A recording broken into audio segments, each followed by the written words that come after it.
আসসালামু আলাইকুম। আমন্ত্রণ জানাচ্ছি জাগো টিভিতে। আপনাদের সাথে আছি আমি মমতাজ শাহিন রুম্পা। শুরুতেই জানিয়ে দিব আপডেটগুলো। একাধিক যুদ্ধাস্ত্র বহনে সক্ষম ক্ষেপণাস্ত্র তৈরি শুরু ইরানের, আতঙ্কিত ইসরায়েল। নতুন যুদ্ধের সতর্ক বার্তা ইরানের, ঘরে ঘরে প্রস্তুতির আহ্বান। ইন্ডিয়া টুডের জরিপ, উদীয়মান চীন পাকিস্তান বাংলাদেশ জোট নিয়ে খুবই উদ্বিগ্ন প্রায় অর্ধেক ভারতীয়। ইরানের হামলায় ইসরায়েলের বহু বিলিয়ন ক্ষতি, যা বলল ইসরায়েলি কর্তৃপক্ষ। বিভেদ প্রকাশ্যে, বিপদে পড়েছে ইসরায়েলি সরকার, ইসরায়েলি সেনাপ্রধানকে থামতে বললেন নেতানিয়াহু। নিজেদের আকাশসীমায় ইসরায়েলি উড়োজাহাজ চলাচল নিষিদ্ধ করল তুরস্ক। লন্ডনে অস্ত্র মেলায় ইসরায়েলকে নিষিদ্ধ করল যুক্তরাজ্য। ভারতের রাষ্ট্রপতি ধ্রুপদীকে চীনা প্রেসিডেন্ট জিনপিং এর গোপন পত্র, নতুন মোড়ে ভারত চীন সম্পর্ক। শুনছিলেন শিরোনাম, এবারে বিস্তারিত। একাধিক যুদ্ধাস্ত্র বা মাল্টিপল ওয়ারহেড বহনে সক্ষম ক্ষেপণাস্ত্র তৈরি শুরু করেছে ইয়েমেনের আনসারুল্লাহ আন্দোলন। সংগঠনটির নেতা আব্দুল মালিক আল হুদি এই তথ্য জানায়। তিনি সমর্থকদের উদ্দেশ্যে এটি টিভি ভাষণে বলেছেন, ক্ষেপণাস্ত্র বাহিনী তাদের নতুন অর্জন সম্পর্কে আমাদের কিছু সুসংবাদ দিয়েছে, যা ইসরায়েলি শত্রুদের আতঙ্কিত করেছে। আমরা ফিলিস্তিন টু ব্যালিস্টিক ক্ষেপণাস্ত্রের জন্য মাল্টিপল ওয়ারহেড তৈরি শুরু করেছি। এই ব্যালিস্টিক ক্ষেপণাস্ত্রগুলো এখন বেশ কয়েকটি যুদ্ধাস্ত্র বহন করতে সক্ষম, বলেন আনসারুল্লাহ নেতা। উল্লেখ্য, মাল্টিপল ওয়ারহেড ক্ষেপণাস্ত্রগুলো পারমাণবিক বা প্রচলিত একাধিক যুদ্ধাস্ত্র বহন করতে পারে, যা এদের ধ্বংস ক্ষমতা অনেক বাড়িয়ে দেয়। একটি একক নিক্ষেপ দিয়ে একাধিক লক্ষ্য বস্তু ধ্বংস করার ক্ষমতা এদের রয়েছে। এছাড়া এই ধরনের ক্ষেপণাস্ত্র বহুস্তরীয় ক্ষেপণাস্ত্র প্রতিরক্ষা ব্যবস্থাকে পরাভূত করতে পারে, কারণ এটি একই সাথে একাধিক লক্ষ্য বস্তুকে আঘাত করতে পারে। 2023 সালে গাজা উপত্যকায় ফিলিস্তিনি ইসরায়েলি সংঘাত বৃদ্ধির পর আনসারুল্লাহ সতর্ক করেছে যে তারা ইসরায়েলি ভূখণ্ডে হামলা চালাবে এবং ইহুদি রাষ্ট্রের সাথে যুদ্ধ জাহাজগুলিকে লোহিত সাগর এবং বাব আল মানদিব প্রণালী দিয়ে যেতে বাধ্য দেবে। 2023 সালে গাজা উপত্যকায় ফিলিস্তিনি ইসরায়েলি সংঘাত বৃদ্ধির পর আনসারুল্লাহ সতর্ক করেছে যে তারা ইসরায়েলি ভূখণ্ডে হামলা চালাবে এবং ইহুদি রাষ্ট্রের সাথে যুদ্ধ জাহাজগুলিকে লোহিত সাগর এবং বাব আল মানদেব প্রণালী দিয়ে যেতে বাধা দেবে। তেল আবিব যুদ্ধবিধ্বস্ত গাজায় হামাসের বিরুদ্ধে সামরিক আগ্রাসন বন্ধ না করা পর্যন্ত এই হামলা অব্যাহত রাখার ঘোষণা দিয়েছে সংগঠনটি। নতুন যুদ্ধের সতর্ক বার্তা ইরানের, ঘরে ঘরে প্রস্তুতির আহ্বান। আবারও যুদ্ধ শুরু হওয়ার আশঙ্কার কথা জানিয়েছেন ইরানের স্পিকার মোহাম্মদ বাঘের গালিবাফ। এই জন্য তিনি দেশকে ভেতর থেকে আরও শক্তিশালী করার আহ্বান জানায়। তেহরানে এক বক্তব্যে তিনি বলেন, যুক্তরাষ্ট্র, ইসরায়েল, ন্যাটো ও কিছু আঞ্চলিক দেশের সামরিক সক্ষমতা ইরানের বিরুদ্ধে ব্যবহার হচ্ছে। ট্রাম্পের প্রথম মেয়াদে আঞ্চলিক আকাশ প্রতিরক্ষা ব্যবস্থা একীভূত করা হয়েছিল, যা এখন ইরানের ক্ষেপণাস্ত্রের বিরুদ্ধে কাজে লাগানো হচ্ছে।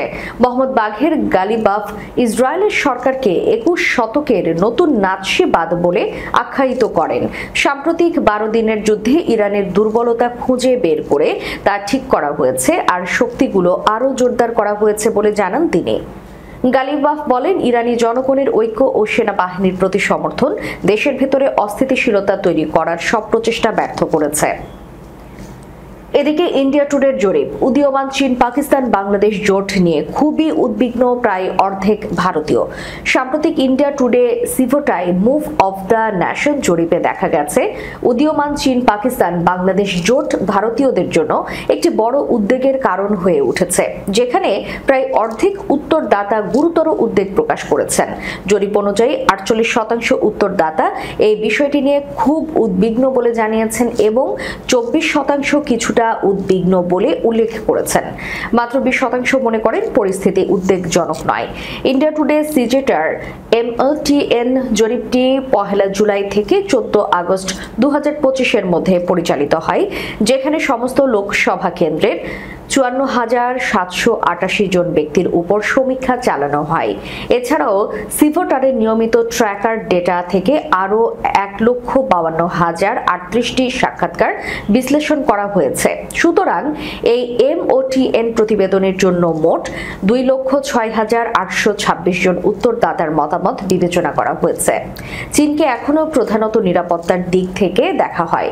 57% উত্তরদাতা সীমান্ত নিরাপত্তা জোরদার করাকে শীর্ষ অগ্রাধিকার হিসেবে চিহ্নিত করেছেন, যা ফেব্রুয়ারি 2025-এর MOTN জরিপের 53.3% থেকে বেড়েছে। এর তুলনায় বাণিজ্য 22% এবং কূটনীতি 17% অনেক কম গুরুত্ব পেয়েছে, যেখানে ফেব্রুয়ারি 2025-এর MOTN জরিপে কূটনৈতিক সম্পর্কের প্রতি সমর্থন ছিল 23%। জরিপে NTA সরকারের পররাষ্ট্রনীতির উপর জনমত যাচাই করা হয়েছে। আগস্টের MOTN জরিপে 67% বলেছেন যে সরকার ভারতের বৈশ্বিক অবস্থানকে শক্তিশালী করেছে, যেখানে 27% দ্বিমত পোষণ করেন।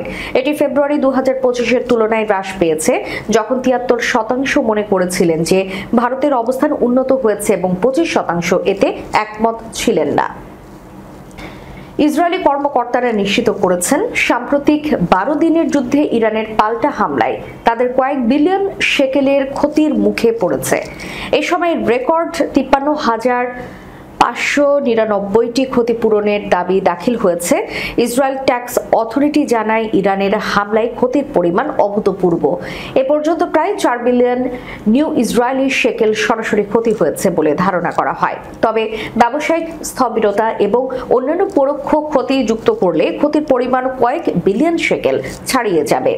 ট্যাক্স অথরিটি মহাপরিচালক শাই আহরনজিব জানান, সরাসরি ক্ষতির পরিমাণে বর্তমানে 4 বিলিয়ন শেকেলের কম নয়। পরোক্ষ ক্ষতির হিসাব এখনও বাকি রয়েছে। এখন পর্যন্ত 1.6 বিলিয়ন শেকেল ক্ষতিপূরণ হিসেবে দেওয়া হয়েছে। প্রতিবেদনে আরও বলা হয়, ইরানি হামলায় বিশেষভাবে ক্ষতিগ্রস্ত হয়েছে ওয়াইজম্যান ইনস্টিটিউট অফ সায়েন্স, যার সাথে ঘনিষ্ঠ সম্পর্ক রয়েছে ইসরায়েলি গোয়েন্দা সংস্থা মোসাদের। এছাড়া বহু ব্যবসা প্রতিষ্ঠান দীর্ঘমেয়াদী অচলাবস্থায় পড়েছে। গত 13 জুন ইসরায়েল বিনা উস্কানিতে ইরানের উপর সামরিক হামলা চালায়। ওই আগ্রাসন ঘিরে টানা 12 দিনের যুদ্ধে অন্তত 1064 ইরানি নিহত হয়েছেন, যাদের মধ্যে ছিলেন সামরিক কমান্ডার, পারমাণবিক বিজ্ঞানী ও সাধারণ নাগরিকরা। এই যুদ্ধে যুক্তরাষ্ট্র সরাসরি অংশ নেয় এবং ইরানের 3টি পারমাণবিক স্থাপনায় বোমা বর্ষণ করে। প্রতি উত্তরে ইরানের সশস্ত্র বাহিনী দখলকৃত ফিলিস্তিনি ভূখণ্ডে কৌশলগত স্থাপনা এবং কাতারের আল উদেইদ মার্কিন সামরিক ঘাঁটি লক্ষ্য করে হামলা চালায়। ইসরায়েলের প্রধানমন্ত্রী বেনিয়ামিন নেতানিয়াহু খুব দ্রুত গাজার পূর্ণ নিয়ন্ত্রণ নিতে মরিয়া। তবে এর বিরোধী দেশটির সেনাপ্রধান chief of staff lieutenant general ইয়ার আমিলের মুখ বন্ধ রাখতে পারছেন না। দুজনের এমন বিভেদ প্রকাশ্যে আসায় বিপদে পড়েছে ইসরায়েলি সরকার। বিশেষ করে গাজা পুরোপুরি দখলের অভিযান নিয়ে প্রকাশ্যে দ্বন্দ্বে জড়ানো রাজনৈতিক অঙ্গনে নেতানিয়াহুর অবস্থান দুর্বল করেছে। এমতাবস্থায় জামিরকে তার বিরুদ্ধে মিডিয়ার ব্রিফ না করতে আহ্বান জানিয়েছেন ইসরায়েলের প্রধানমন্ত্রী, কারণ তা করা হলে জিম্মিদের ফিরিয়ে আনার আলোচনা ফলপ্রসূ হচ্ছে না বলেও অভিযোগ নেতানিয়াহুর। নেতানিয়াহু পুরো গাজা দখল করতে চাইলেও তাতে আপত্তি আছে জামিরের, বরং তিনি জিম্মি চুক্তি মেনে নেতানিয়াহুকে চাপ দিচ্ছেন। এর বাইরে মিডিয়া ব্রিফিং এর সুযোগ পেলেই একে অপরের বিরুদ্ধে বিষাদাগার করছেন নেতানিয়াহু জামির। রাজনৈতিক সরকারের সঙ্গে সামরিক নেতৃত্বের এমন দ্বন্দ্বের পর নেতানিয়াহু জামির মঙ্গলবার বৈঠক করেন। সেখানে জামিরের কাছে আহ্বান জানান নেতানিয়াহু যে যেন তিনি মিডিয়ার তার বিরুদ্ধে কিছু না বলেন। তবে এই বৈঠকের পরও দুজনের মধ্যে সমস্যার সমাধান হয়নি বলে জানিয়েছে বিভিন্ন সূত্র। নিজেদের আকাশ সীমায় ইসরায়েলের সরকারি এবং সামরিক উড়োজাহাজ চলাচল নিষিদ্ধ ঘোষণা করেছে তুরস্ক। তুর্কি পররাষ্ট্রমন্ত্রী হাকান ফিদান শুক্রবার পার্লামেন্টে গাজা ইস্যুতে এক বক্তব্যে এ ঘোষণা দেন। গাজায় ইসরায়েলের বর্বরতা, জেরুজালেমের আল আকসা মসজিদে উস্কানি এবং অধিকৃত পশ্চিম তীরে ইসরায়েলি বসতি স্থাপনকারীদের সহিংসতার জবাবে এই পদক্ষেপ নেওয়া হয়েছে বলে জানান ফিদান।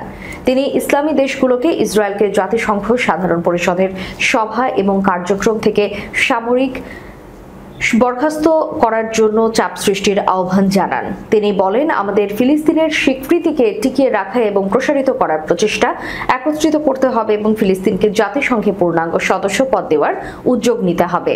পাশাপাশি আমাদের বিবেচনা করতে হবে ইসরায়েলকে সাধারণ পরিষদের কার্যক্রম থেকে বরখাস্ত করার বিষয়টিও। হাকান ফিদান আরও বলেন, আমরা ইসরায়েলের সঙ্গে সম্পূর্ণভাবে বাণিজ্য বন্ধ করেছি। আমরা আমাদের বন্দর ইসরায়েলি জাহাজের জন্য বন্ধ করেছি এবং তুর্কি জাহাজগুলোকে ইসরায়েলি বন্দরে ভিড়তে দিচ্ছি না। আমাদের মতো কোনো দেশ এতটা স্পষ্টভাবে ইসরায়েলের সঙ্গে বাণিজ্য সম্পর্ক ছিন্ন করেনি।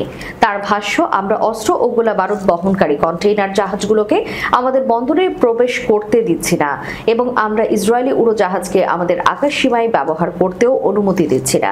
ফিদানের এই উড়োজাহাজ নিষেধাজ্ঞার ঘোষণা বিস্মিত হয়েছে খোদ তুরস্কের অনেকেই। তবে নাম প্রকাশ না করার শর্তে সংবাদ মাধ্যম মিডল ইস্ট আইকে তুর্কি কর্মকর্তারা জানিয়েছেন, তুরস্ক 2023 সালের শেষ দিকেই ইসরায়েলের সরকারি এবং সামরিক ফ্লাইটের জন্য আকাশ সীমা বন্ধ করে দিয়েছিল। বিষয়টির সঙ্গে পরিচিত আরেকটি তুর্কি সূত্র জানায়, ইসরায়েলগামী আন্তর্জাতিক বাণিজ্যিক উড়োজাহাজগুলো এখনও তুরস্কের আকাশ সীমা ব্যবহার করতে পারবে। ইসরায়েলি এবং তুর্কি গণমাধ্যমে প্রকাশিত কিছু প্রতিবেদনের বিপরীতে এই সূত্রটি জানায়, দীর্ঘদিন ধরে ইসরায়েলের সরকারি, সামরিক ও ব্যক্তিগত উড়োজাহাজকে তুরস্কের আকাশ সীমা ব্যবহার করতে নিষিদ্ধ করা হয়েছে, তবে বিদেশি বাণিজ্যিক উড়োজাহাজের জন্য কোনো নতুন নিষেধাজ্ঞা দেওয়া হয়নি। গাজায় যুদ্ধ নিয়ে টানাপোড়েনের জেরে আগামী মাসে লন্ডনে অনুষ্ঠিতব্য বৃহৎ অস্ত্র প্রদর্শনীতে ইসরায়েলের সরকারি প্রতিনিধিদের অংশগ্রহণ নিষিদ্ধ করেছে যুক্তরাজ্য। শুক্রবার ব্রিটিশ প্রতিরক্ষা মন্ত্রণালয় জানায়, আমরা নিশ্চিত করতে পারি যে কোনো ইসরায়েলি সরকারি প্রতিনিধি দলকে DSEIU-কে 2025-এ আমন্ত্রণ জানানো হবে না। প্রতি 2 বছর অন্তর আয়োজিত এই প্রদর্শনীটি বিশ্বের অন্যতম বৃহত্তর অস্ত্র বাণিজ্য মেলা, যা চলবে 9 থেকে 12 সেপ্টেম্বর পর্যন্ত। এর আগে ইসরায়েলের বিরুদ্ধে সামরিক রপ্তানি লাইসেন্স স্থগিত করে মুক্ত বাণিজ্য আলোচনায় বিরতি এবং গাজায় হামলার কারণে দেশটির 2জন অতি ডানপন্থী মন্ত্রীর উপর নিষেধাজ্ঞা জারি করেছে যুক্তরাজ্য। ব্রিটিশ সরকারের বিবৃতিতে বলা হয়, গাজায় সামরিক অভিযান আরও জোরদার করায় ইসরায়েলি সরকারের সিদ্ধান্ত ভুল। এখন এই যুদ্ধ বন্ধ করতে কূটনৈতিক সমাধান দরকার। তাৎক্ষণিক যুদ্ধবিরতি, বন্দীদের মুক্তি এবং গাজার মানুষের জন্য মানবিক সহায়তা বাড়ানো। তবে ইসরায়েলি প্রতিরক্ষা কোম্পানিগুলো সরকারি উপস্থিতি বা প্যাভিলিয়ন ছাড়া বেসরকারিভাবে প্রদর্শনীতে অংশ নিতে পারবে। যুক্তরাজ্যের এমন সিদ্ধান্তে ক্ষুব্ধ প্রতিক্রিয়া জানিয়েছে ইসরায়েলি প্রতিরক্ষা মন্ত্রণালয়। তারা একে ইচ্ছাকৃত এবং দুঃখজনক বৈষম্যমূলক পদক্ষেপ বলে উল্লেখ করে এবং পুরোপুরি প্রদর্শনী থেকে সরে দাঁড়ানোর ঘোষণা দেয়। ইসরায়েলি গণমাধ্যমের খবরে বলা হয়েছে, ব্রিটেন জানিয়েছে যে যদি ইসরায়েল দখলকৃত ফিলিস্তিনি ভূখণ্ডে আন্তর্জাতিক আইন মেনে চলার প্রতিশ্রুতি দেয়, তবে এই নিষেধাজ্ঞা প্রত্যাহার করা হতে পারে। আমেরিকার প্রেসিডেন্ট ডোনাল্ড ট্রাম্পের বাণিজ্য যুদ্ধই ভারতের সঙ্গে চীনের সম্পর্ক ঘনিষ্ঠ হওয়ার কারণ হয়ে দাঁড়াচ্ছে। ব্লুমবার্গের এক প্রতিবেদনে দাবি করা হয়েছে, চীনের প্রেসিডেন্ট শি জিনপিং ভারতের রাষ্ট্রপতি দ্রৌপদী মুর্মুকে একটি ব্যক্তিগত চিঠি পাঠান, যা ভারতের সঙ্গে সম্পর্ক পুনর্গঠনের পরীক্ষামূলক পদক্ষেপ ছিল। প্রতিবেদনে এক ভারতীয় সরকারি কর্মকর্তাকে উদ্ধৃত করে বলা হয়েছে, শি জিনপিং এর সেই বার্তা দ্রুত পৌঁছে দেওয়া হয় প্রধানমন্ত্রী নরেন্দ্র মোদীর কাছে। চিঠিতে শি আমেরিকা ভারত সম্ভাব্য চুক্তি নিয়ে উদ্বেগ প্রকাশ করেন, যা বেইজিং এর স্বার্থের ক্ষতি করতে পারে। একই সঙ্গে তিনি একজন প্রাদেশিক নেতার নামও উল্লেখ করেন, যিনি চীনের তরফে এই উদ্যোগকে নেতৃত্ব দেবেন। ভারতীয় কূটনৈতিক মহল সূত্রে জানা যায়, এই বছরের জুন মাস থেকে নয়াদিল্লি চীনা প্রস্তাবকে গুরুত্ব দিতে শুরু করে। তখনই ট্রাম্প প্রশাসন ভারতের উপরও নতুন শুল্ক আরোপের হুমকি দিয়েছিল। একই সময় ট্রাম্প দাবি করেন, কাশ্মীরের পেহেলগ্রামে সন্ত্রাসী হামলার পর ভারত পাকিস্তানের মধ্যে যুদ্ধবিরতি নাকি তারই মধ্যস্থতায় হয়েছে। ট্রাম্পের এই চাপের ফলে দিল্লি এবং বেইজিং উভয় সিদ্ধান্ত নেয় 2020 সালের সীমান্ত সংঘাতের অধ্যায় পেরিয়ে এসে দ্বিপাক্ষিক সম্পর্ক নতুনভাবে সাজানোর। তারপর থেকেই দেখা যাচ্ছে ইতিবাচক পরিবর্তন। শিগগিরই ভারত চীন সরাসরি যাত্রীবাহী বিমান পরিষেবা চালু হবে। চীন ভারতের জন্য ইউরিয়ার রপ্তানি শিথিল করেছে। অন্যদিকে ভারতও কয়েক বছর পর চীনা নাগরিকদের জন্য পর্যটক ভিসা পুনরায় চালু করেছে। যে শুল্ক নীতি দিয়ে ট্রাম্প বেইজিং ও দিল্লিকে এক ঘরে করতে চেয়েছিলেন, সেটাই উল্টো দুই এশীয় দেশকে কাছাকাছি এনেছে। চীনের পররাষ্ট্র মন্ত্রণালয় মার্চ মাসে দিল্লিকে আহ্বান জানিয়েছিল আধিপত্যবাদ ও শক্তির রাজনীতির বিরুদ্ধে একসঙ্গে দাঁড়াতে। শি তখন বলেন, হাতি আর ড্রাগনের একসঙ্গে নাচাই একমাত্র সঠিক পথ। জুলাইয়ে চীনা সংবাদপত্র গ্লোবাল টাইমস তো আরও এক ধাপ এগিয়ে লিখেছিল, এশিয়ার দুই বৃহৎ শক্তির একসঙ্গে নাচ এখন জরুরি। শেষ করার পূর্বে সংবাদ শিরোনামগুলো জানিয়ে দিব আরও একবার। একাধিক যুদ্ধাস্ত্র বহনে সক্ষম ক্ষেপণাস্ত্র তৈরি শুরু ইরানের, আতঙ্কিত ইসরায়েল। নতুন যুদ্ধের সতর্ক বার্তা ইরানের, ঘরে ঘরে প্রস্তুতির আহ্বান। ইন্ডিয়া টুডের জরিপ, উদীয়মান চীন পাকিস্তান বাংলাদেশ জোট নিয়ে খুবই উদ্বিগ্ন প্রায় অর্ধেক ভারতীয়। ইরানের হামলায় ইসরায়েলের বহু বিলিয়ন ক্ষতি, যা বলল ইসরায়েলি কর্তৃপক্ষ। বিভেদ প্রকাশ্যে, বিপদে পড়েছে ইসরায়েলি সরকার, ইসরায়েলি সেনা প্রধানকে থামতে বললেন নেতানিয়াহু। নিজেদের আকাশসীমায় ইসরায়েলি উড়োজাহাজ চলাচল নিষিদ্ধ করল তুরস্ক। লন্ডনে অস্ত্র মেলায় ইসরায়েলকে নিষিদ্ধ করল যুক্তরাজ্য। ভারতের রাষ্ট্রপতি ধ্রুপদীকে চীনা প্রেসিডেন্ট জিনপিং এর গোপন পত্র, নতুন মোড়ে ভারত চীন সম্পর্ক। এতক্ষণ আমাদের সাথে থাকার জন্য ধন্যবাদ। আল্লাহ হাফেজ।